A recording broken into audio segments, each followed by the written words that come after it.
Hello friends, once again welcome to all. Myself Mehul વાલન. ગઈ વિડિયોની અંદર આપણે વાત કરીએ તો મિત્રો આપણે કોન્સેપ્ટ ઓફ ટ્રિપલ એ અને પ્લસ પ્રેપોઝિશન ખાસ કરીને ઓવર, અબોવ, અંડર અને બિલો જોઈ ગયા. આજે એવી જ રીતે હું તમારી સામે ઇન અને એટ ના કોન્સેપ્ટ સાથે આવ્યો છું કે આજની તારીખમાં ઘણા બધા વિદ્યાર્થીઓને ઇન અને એટ એક્ઝેક્ટ ક્યારે લગાવવું એ બાબતે ઘણી બધી મૂંઝવણ હોય છે કે કોઈ પણ પેરેગ્રાફની અંદર એડિટિંગની બ્લેન્ક્સની અંદર કોન્સેપ્ટ બેઝ જ્યારે પ્રશ્નો પૂછાતા હોય છે ત્યારે એવા પ્રશ્નોની અંદર ઘણા બધા વિદ્યાર્થીઓને ઇન અને એટ વચ્ચે ઘણી મૂંઝવણ હોય છે. તો આજે જો આપણે ટોપિકની શરૂઆત કરીએ તો હું સૌથી પહેલા ઇન અને એટને ટાઈમના સંદર્ભમાં લેવા માંગુ છું. મીન્સ કે preposition of time, preposition of time. તો મિત્રો પ્રેપોઝિશન ઓફ ટાઈમ ના અર્થમાં જોવા જઈએ તો સૌથી પહેલા એટ. તો at a exact time means કે જ્યારે કોઈ વાતની અંદર જ્યારે તમારે એક્ઝેક્ટ ટાઈમની વાત કરવામાં આવે છે ત્યારે એટ નો ઉપયોગ થાય છે. અને એવી જ રીતે મિત્રો ઇન ની વાત કરીએ તો એ લાર્જર ટાઈમ બતાવવા માટે મીન્સ કે ટાઈમ ડ્યુરેશન બતાવવા માટે વપરાય છે. તો અહીંયા મેં જે રીતે વાત કરી તે રીતે તો તમને આની વધારે સમજ મેળવવા માટે મીન્સ કે આપણે એવું કહી શકીએ એક્ઝેક્ટ ટાઈમ એટલે ડેફિનેટ ટાઈમ આપણે પણ કહી શકીએ છીએ કે હું અહીં કહી શકું કે ભાઈ ડેફિનેટ ટાઈમ. તો એને વધારે સમજવા માટે મિત્રો આપણે એક્ઝામ્પલ જોઈ જઈએ કે અત્યારે જો હું એક્ઝામ્પલની વાત કરું તો એનું મેં એક્ઝામ્પલ લખું છું he came at the bird. બરાબર મિત્રો કે ભાઈ he came at the bird. અને એ જ રીતે મિત્રો બીજી વાત કરીએ તો he was standing at the doorstep. તો મિત્રો આ બે વાક્યની વાત કરીએ કે અહીં આગળ મેં બે જગ્યાએ same type of preposition use કરી છે એટ. પણ જો આપણે પ્રેપોઝિશનની વાત કરીએ તો એટની તો અહીં આગળ જે એટ આપણને આપેલું છે કે અહીં આગળ કહેવા શું માંગે છે આ વાક્ય he aimed at the bird means કે એને પોતાનું નિશાન, પોતાની જે કઈ ધારણા હતી, પોતાનું ધ્યાન એ બર્ડ પર કેન્દ્રિત કર્યું છે. એટલે આપણે એની માટે કહી શકીએ કે આ પ્રેપોઝિશન આપણને ડાયરેક્શન બતાવે છે. અને જો બીજી પ્રિપોઝિશનની વાત કરીએ કે he was standing at the doorstep means કે તે ડોર સ્ટેપ આગળ આવીને ઊભો છે મીન્સ કે ડોર સ્ટેપ આગળ આવીને તે ઊભો છે. તો આ જગ્યાએ આપણને એક એક્ઝેક્ટ પ્લેસની વાત કરી છે જે આપણો પ્લેસ છે ડોર સ્ટેપ. તો આપણે અહીં આગળ કહી શકીએ પ્લેસ. તો મિત્રો આ સાથે સાથે આપણે બીજી બે વસ્તુ પણ શીખ્યા કે આ બે જે પ્રેપોઝિશન છે આપણી ઇન અને એટ તો આપણે એને અલગ અલગ રીતે કે ભાઈ પ્રેપોઝિશન ઓફ ટાઈમ, પ્લેસ અને ઇવન ડાયરેક્શનના સેન્સમાં પણ યુઝ કરી શકીએ છીએ. મીન્સ કે ઘણી બધી વખત સેમ ટાઈપના શબ્દો અલગ અલગ પ્રેપોઝિશન મીન્સ કે અલગ અલગ રીતે એનો ઉપયોગ તમે લોકો કરી શકતા હોય છે અને એ જ વસ્તુ આજે અહીં આગળ જોઈ રહ્યા છે. તો આ પ્રેપોઝિશનનો મતલબ હું તમને બીજી એક વસ્તુ જો સિમ્પલ સમજાવવા માંગુ તો કે ભાઈ લાર્જર ડ્યુરેશન કેવી રીતે અહીં આગળ કહેવા માંગે છે કે ભાઈ અહીં આગળ કહ્યું છે કે he will come dash 6 o'clock dash in the morning. તો આવા વાક્યની અંદર મિત્રો તમારા જુનિયર ક્લાસીસની અંદર આ સેન્ટેન્સ આ ટાઈપના સેન્ટેન્સ તમારા લોકોને આવી જ ગયા છે કે he will come at 6 o'clock. he will come at 6 o'clock in the morning. કે ભાઈ 6 o'clock એ એક્ઝેક્ટ ટાઈમ છે આપણો અને મોર્નિંગ એની વાત કરીએ તો એ લાર્જર ટાઈમ છે. તો મિત્રો આ જ વસ્તુ તમારા જુનિયર ક્લાસીસની અંદર જ્યારે તમે નાના હતા તો આ ટાઈપના ઘણા બધા સેન્ટેન્સ તમારી અંદર આવી ગયેલા છે. તો મિત્રો હજુ જો આપણે આગળ વાત કરીએ તો કે હવે હું તમને અલગ અલગ રીતે કે એક્ઝેક્ટ આ પ્રેપોઝિશન કેવી રીતે કામ કરે છે એને સમજાવવા માટે તમને પાર્ટ્સ ઓફ ડેઝ સમજાવીશ કે તમને એક આઈડિયા આવશે કે ભાઈ આ પ્રેપોઝિશનનો ખરો ઉપયોગ કેવી રીતે થઈ શકે છે. તો આપણે અહીં આગળ સમજ મેળવીએ parts of ડે. તો પાર્ટ્સ ઓફ ડે મિત્રો તમને થશે પાર્ટ્સ ઓફ ડે દિવસ, બરાબર. તો દિવસ પણ ઘણા બધા અલગ ભાગોમાં વહેંચાયેલો છે અને એ ભાગોમાં કયા સમયે કેવી ટાઈપની પ્રેપોઝિશન એપ્લાય થશે એ પણ સમજવું બહુ જરૂરી છે. તો એનાથી તમને વધારે આઈડિયા આવશે કે ભાઈ કયા સમયે કેવી, કે ભાઈ અત્યારે હું તમને કહું છું કે ભાઈ એટ છે એક્ઝેક્ટ ટાઈમ માટે એપ્લાય થાય છે, એવી જ રીતે ઇન છે લાર્જર ડ્યુરેશન, મીન્સ કે લાર્જર ડ્યુરેશન જે લાંબો સમય છે એના માટે એપ્લાય થાય છે. તો એવી રીતે સૌથી પહેલા કે ભાઈ દિવસની શરૂઆત કેવી રીતે, મીન્સ કે ક્યારથી થાય. તો તમે બધા મનમાં વિચારતા હશો કે ભાઈ દિવસની શરૂઆત મોર્નિંગ થી થાય છે. ના, દિવસની શરૂઆત મોર્નિંગ નથી થતી. દિવસની શરૂઆત થાય છે, સૌથી પહેલો પોઈન્ટ આપણે લઈએ તો દિવસની શરૂઆત થાય છે સનરાઈઝ થી, બરાબર. કાં તો બીજી રીતે આપણે અહીં આગળ કહીએ ડે બ્રેક. તો દિવસની શરૂઆત સનરાઈઝ થી થાય છે ડે બ્રેક. કે ભાઈ એ કેવો સમય, તો કે જ્યારે બહુ અજવાળું પણ ના હોય, જ્યારે બહુ અંધારું પણ ના હોય એવો સમય. તો આ એક ફિક્સ ટાઈમ છે મિત્રો કે ભાઈ જ્યારે સનસેટ, તમે જાણતા હશો કે રોજ સૂર્ય ઉગવાનો ટાઈમ ફિક્સ છે, એટલે મીન્સ કે ફિક્સ ટાઈમ માટે આપણે હંમેશા એની સાથે એટ વાપરીશું. એવી જ રીતે જો બીજા નંબરની વાત કરીએ તો સેકન્ડ પાર્ટ દિવસનો આવે છે મોર્નિંગ. તો મોર્નિંગ એ સેકન્ડ પાર્ટ છે. તો સેકન્ડ પાર્ટ માટે જો આપણે વાત કરીએ તો મોર્નિંગ એ લાર્જર ડ્યુરેશન છે, મીન્સ કે આપણે એવું કહીએ કે જ્યારથી દિવસ, મીન્સ કે સૂરજ ઉગી ગયો છે ત્યારથી લઈને સવારે 9-10 વાગે, મીન્સ કે લાર્જર ડ્યુરેશન ઓફ ટાઈમ છે. તો એના માટે આપણે લોકો અહીં આગળ ઇન નો યુઝ કરી શકીએ છીએ, મીન્સ કે ઇન કહી શકીએ છીએ. એ જ રીતે મિત્રો જો હજુ વધારે આગળ વધીએ તો કે ત્યાર પછી થર્ડ નંબર ઉપર હું તમને અહીં આગળ લઉં છું નૂન. નૂન એટલે મિત્રો તો નૂન એ દિવસના એક્ઝેક્ટ 12 વાગ્યા હોવા જોઈએ, એટલે આપણે એવું કહી શકીએ 12 o'clock. 12 o'clock. તો 12 o'clock એક ફિક્સ ટાઈમ થયો, એટલા માટે અહીં આગળ એટ નો યુઝ થશે મિત્રો, બરાબર છે. સમજો મિત્રો અહીં આગળ અલગ ટાઈમ એટલા માટે ખાસ મેન્શન કરું છું કે તમને એક આઈડિયા આવે કે એક્ઝેક્ટ ક્યારે તમારે ઇન અને ક્યારે એટ નો યુઝ કરવાનો છે.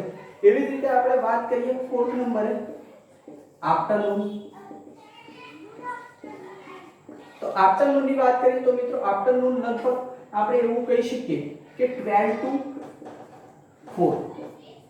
તો આ એક લાર્જર ડ્યુરેશન ઓફ ટાઈમ થયો. હવે તો મિત્રો તમને ખ્યાલ આવતો જ હશે કે ભાઈ લાર્જર ડ્યુરેશન ટાઈમ થયો એટલે એની આગળ ઇન આવે છે.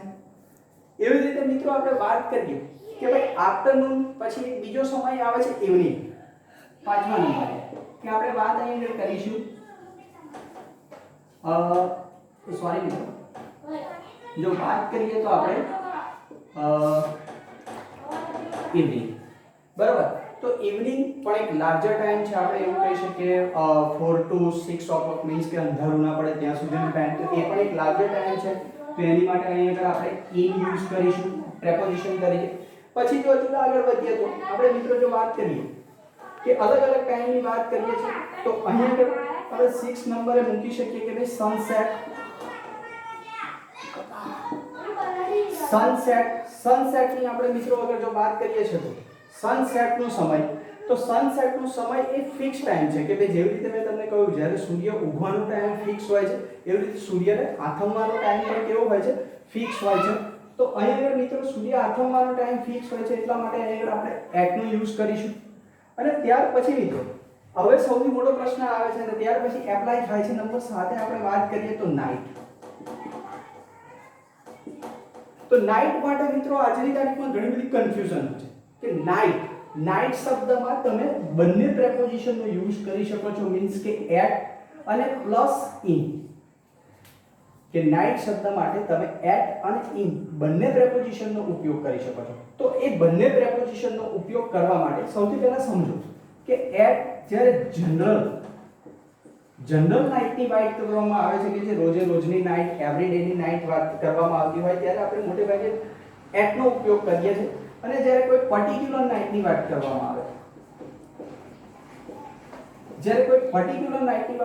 આવે તો મોટે ભાગે આપણે મિત્રો ઇનનો ઉપયોગ કરીએ છીએ. જો કોને આપણે વધારે એક્ઝામ્પલ થ્રુ સમજવાની કોશિશ કરીએ તો હું અહીં મિત્રો એક્ઝામ્પલ આપીશ કે આઈ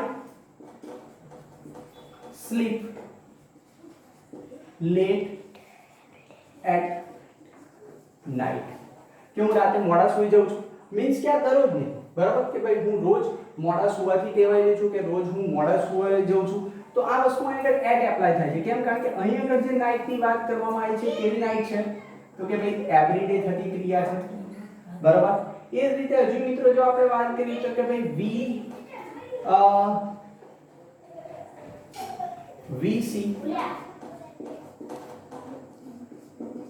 VC સ્ટાર એટ નાઇટ. તો મિત્રો અહીંયા પણ એક વાત કરીએ કે આપણે દરરોજ રાતે તારા જોઈએ જ છે, મીન્સ કે રોજે રોજની થતી વસ્તુઓ છે. અને એ જ રીતે વાત કરીએ આપણે તો અહીંયા આગળ બીજી એક વાત કરું તમને કે ભાઈ હજુ એક સેન્ટેન્સ જો આપણે મૂકવા જઈએ કે the party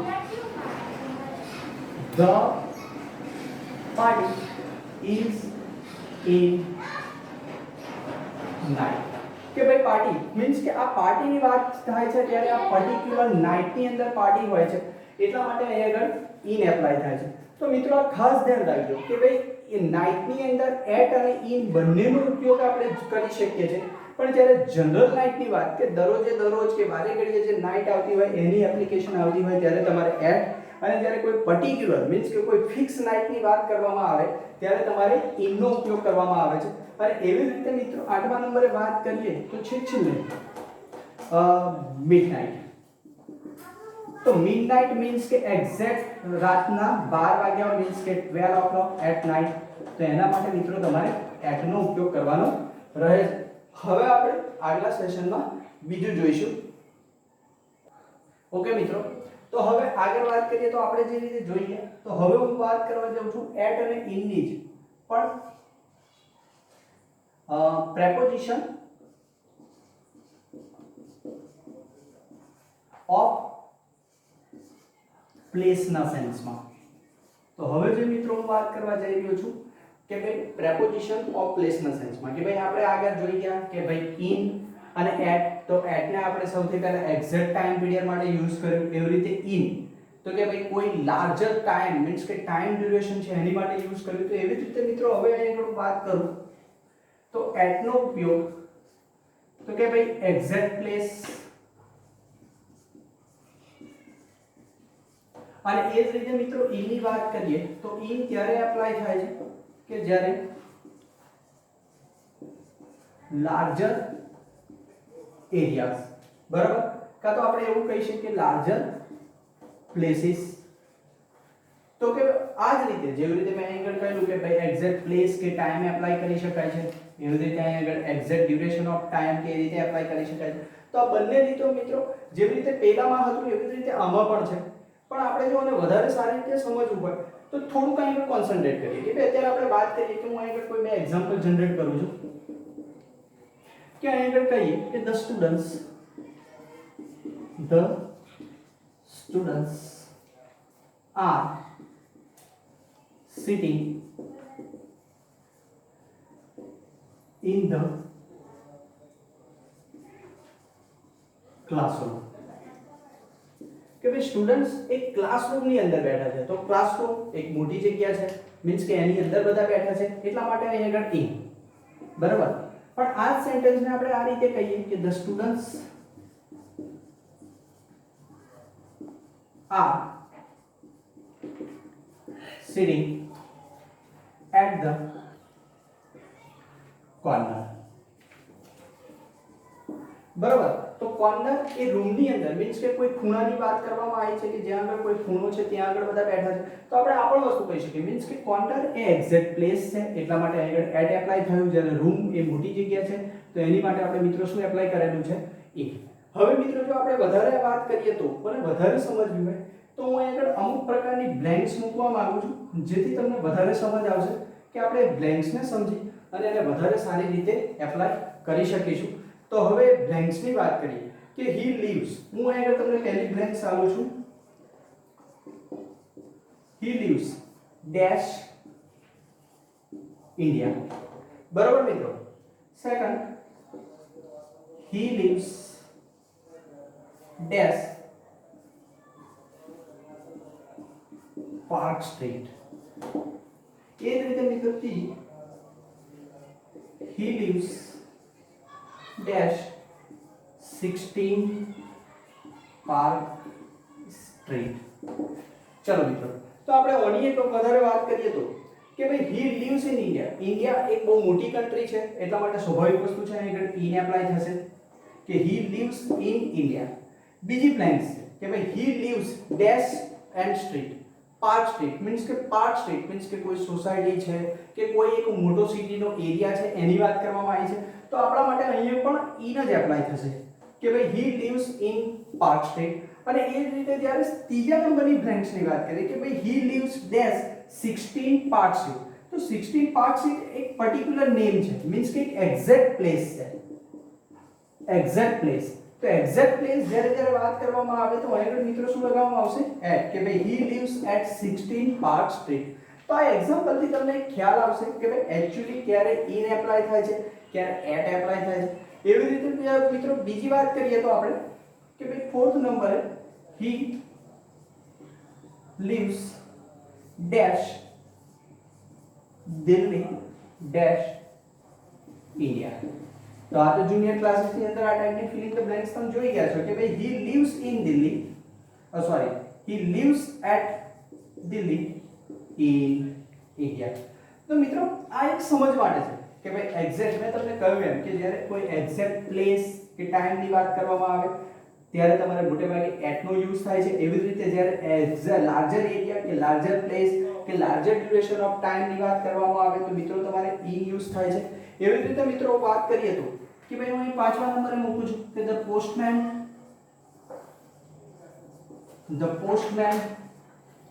is standing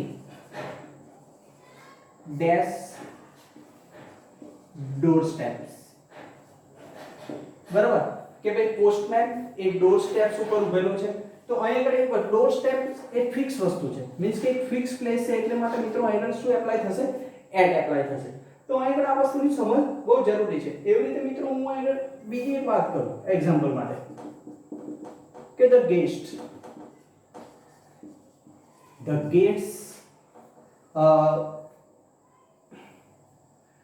dash the guest is dash the table.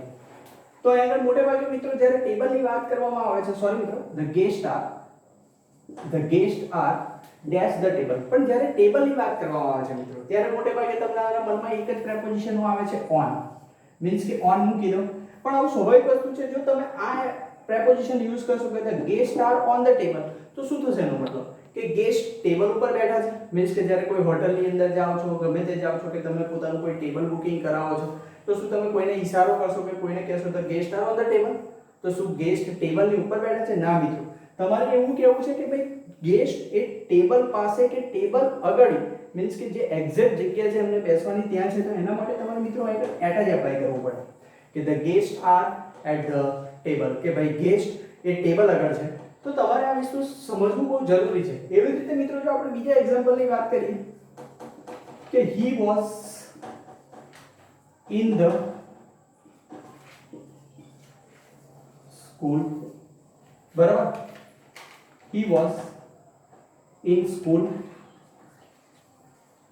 એ જ રીતે મિત્રો આપણે અહીં આગળ વાત કરીએ he was at school. તો બંને વાક્યો તમને થતું હશે sir same type of sentence, same type of prepositions, same types of everything. પણ હા મિત્રો અહીં એક્ઝેક્ટ વસ્તુની વાત કરીએ કે અહીં આગળ બેવના મીનિંગ અલગ અલગ થાય છે. કે અહીં આગળ પહેલું સેન્ટેન્સ છે he was in the school. he was in the school means કે તે સ્કૂલની અંદર છે, સ્કૂલની અંદર રહેલો છે. અને એ જ વસ્તુ કે ભાઈ સ્કૂલમાં, કે આપણે કહી શકીએ કે ભાઈ જે કોઈ વ્યક્તિ છે તે સ્કૂલમાં છે. અને એ જ રીતે મિત્રો આપણે જો સેકન્ડ સેન્ટેન્સની વાત કરીએ he was at school means કે સ્કૂલ આગળ છે, મીન્સ કે સ્કૂલ તરફ છે, કે સ્કૂલ આગળ બેઠો કે ભાઈ સ્કૂલ તરફ છે વળ્યો, એ સેન્સમાં છે. એટલે મિત્રો આ બંને વાક્યો એની દ્રષ્ટિએ કેવા છે? સાચા જ છે મિત્રો. તો હવે તમને ખ્યાલ આવી ગયો હશે કે ભાઈ એક્ઝેક્ટ, ઇન અને એટ તમે ક્યારે પ્રેપોઝિશનની અંદર યુઝ કરશો અને હવે વિથ ફેસ્ટિવલ કેવી રીતે યુઝ થાય તેની સમજ મેળવીશું. ઓકે મિત્રો, તો મેં ઘણી બધી વખત જોયું છે કે જ્યારે ફેસ્ટિવલને લઈને ઇન, એટ કે on related filling the blanks આવે છે ત્યારે ઘણા બધા વિદ્યાર્થીઓને મૂંઝવણ હોય છે. અને એની જ માટે મેં આજે થોડું વિથ ધ ફેસ્ટિવલ માટે પણ 4 એવી બ્લેન્ક્સ મૂકી છે જે તમને સમજવામાં ઘણી બધી હેલ્પફુલ રહેશે. તો આપણે સૌથી પહેલા જો વાત કરીએ તો કે he will come at in Holi, તો પહેલી જ બ્લેન્ક્સ ની વાત કરીએ તો મિત્રો તો હોલી એક ફિક્સ ફેસ્ટિવલ છે, બરાબર કે ભાઈ ફિક્સ ફેસ્ટિવલ હોવાને લીધે એની સાથે હંમેશા મિત્રો શું આવશે, એટ આવશે કે ભાઈ ફિક્સ ફેસ્ટિવલ હોવાને લીધે કે ભાઈ he will come at Holi કે ભાઈ હોલી ઉપર આવવાનું છે કે હોલીની અંદર નથી આવવાનું. ધ્યાન રાખજો મિત્રો, ઇન એટલા માટે he will come in Holi એવું નથી, he will come at Holi, તે હોલી ઉપર આવવાનું છે. એવી જ રીતે મિત્રો જો આપણે સેકન્ડ બ્લેન્ક્સ ની વાત કરીએ કે he will come at on in the occasion of the Holi, તો મિત્રો જો અહીં આગળ આપણે વાત કરીએ કે જ્યારે તમારે આ ટાઈપની ફિલ ઇન ધ બ્લેન્ક્સ આવતી હોય તો અહીં આગળ વાત કરીએ કે ભાઈ અહીં ઘણી બધી વખત કન્ફ્યુઝ કરવા માટે એક્ઝામની અંદર ઓકેઝનની વાત કરીએ તો સ્પેલિંગ શું થશે, આ ટાઈપનું ઓકેઝન. ઘણી બધી વખત એક્ઝામની અંદર OCCASI ઓકેઝન કરતા છે, તો મિત્રો આ એક સ્પેલિંગ મિસ્ટેક પણ હોઈ શકે છે અને વિદ્યાર્થીઓને ઘણી બધી વખત મૂંઝવણ પણ આવી જતી હોય છે. એટલે યાદ રાખજો કે ભાઈ ઓકેઝન મીન્સ કે કોઈ પણ વસ્તુ એક ફેસ્ટિવલ થવાનો છે ઓકેઝન ઉપર, એટલા માટે આગળ he will come on the occasion of the Holi કે હોલીના ઓકેઝન ઉપર તે આવવાનું છે, મીન્સ કે ઓકેઝનમાં આવવાનું છે એ ટાઈપનું, મીન્સ કે અહીં આગળ ઓન પ્રેપોઝિશન એપ્લાય થાય છે. એ જ રીતે મિત્રો આપણે આગળ વાત કરીએ કે he will come at on in the eve of Holi. eve of Holi એટલે પહેલા eve ને સમજવું જરૂરી છે. eve મીન્સ કે એક સાંજ પહેલા, મીન્સ કે કાલે હોલી છે અને આજ સાંજે આવવાનું હોય એવી રીતે, મીન્સ કે આપણે કહી શકીએ એક સાંજ પહેલા, બરાબર મિત્રો કે ભાઈ eve એટલે એક સાંજ પહેલા. તો સેમ કન્ડિશન અહીં ઉપર જેવું છે કે ભાઈ અહીંયા ગયો he will come, એટ તો પોસિબલ નથી, એક્ઝેક્ટ પ્લેસ આપે છે. એવી રીતે વાત કરીએ તો in પણ પોસિબલ નથી. કેમ? કારણ કે ત્યારે તમે eve of હોલી કે હોલી ઉપર આવવાનું છે, તો એટલા માટે મિત્રો અહીં પોસિબલ છે on કે ભાઈ he will come on the eve of Holi. અને જો લાસ્ટ સેન્ટેન્સ ની વાત કરીએ કે he will come at on in ને ક્રિસમસ, તમને ખબર છે ક્રિસમસ એક ફિક્સ નામ છે, મીન્સ કે ફિક્સ વસ્તુ છે. આપણે એવું કહી શકીએ ક્રિસમસ એક ફિક્સ વસ્તુ છે. એટલે તમારા મનમાં ખ્યાલ આવતો હશે કે ભાઈ એટ આવશે, પણ ના, એટ નહીં આવે. મિત્રો આ બાબતે ખાસ ધ્યાન રાખજો કે ભાઈ ક્રિસમસનો તહેવાર એક ફિક્સ ડેટ ઉપર એપ્લાય થાય છે કે ભાઈ આપણે જાણીએ છીએ કે ભાઈ ક્રિસમસ મોટે ભાગે